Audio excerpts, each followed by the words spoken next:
What is up, Flockers? That is my fellow lockers and aspiring lockers. There is a ton of information on the internet and lots of new words that have come into being over the last couple of years. And maybe you're wondering, what's the method for me? What's the differences? What are the similarities? And where do I fall? Well, stick around because in this video, I'm going to be talking about Microlocs versus Interlocks.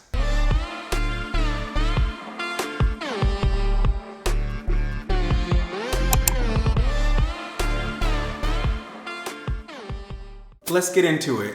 Let's start out with the differences because there are a lot of similarities between Microlocs and Interlocks, but there are some differences that are worth noting too. The first difference is the variety or lack of variety in ways that it can be started. Interlocks can only be started using the interlock method, where Microlocs are kind of all-encompassing and can be started using several different methods. One of those being interlocking or braids, twist, comb coils, and even the instant lock method for those that are feeling real adventurous and have lots of time and aren't worried about possibly getting, what's the thing called? Not lockjaw.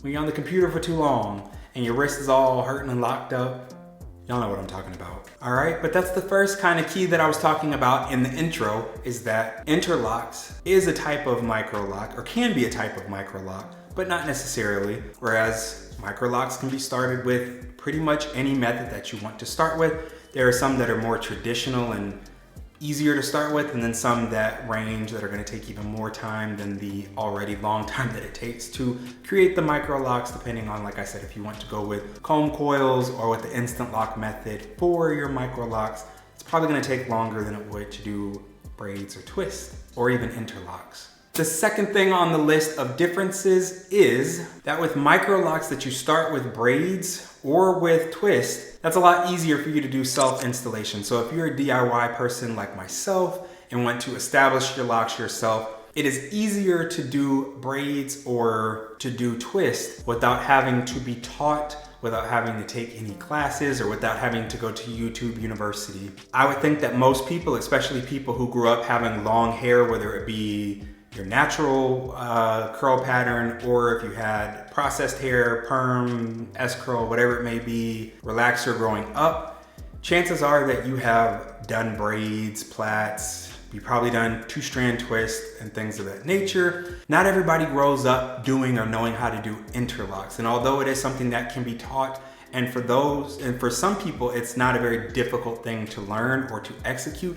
For others, it's something that is very difficult to execute. If it's something that you're wanting to start and establish yourself, or possibly have a friend or a family member establish for you, braids or twist is probably going to be the quickest and easiest way for you to do it yourself, or for someone who isn't well versed in locks or interlocking to do it for you. Whereas with interlocking, again, like I said, you can learn it if you don't know how to do it. Some people, it comes pretty easily. For others, it is a mind, and it's one of those things that I feel like either you can do it or you can't do it. Some people just cannot figure it out with the hand-eye coordination, hand-feel coordination. You kind of have to balance out, do you want interlocks? And if so, then if you can't do it yourself or don't have someone who can do it for you that you know, then you may have to find yourself a loctician to install the locks and possibly maintain.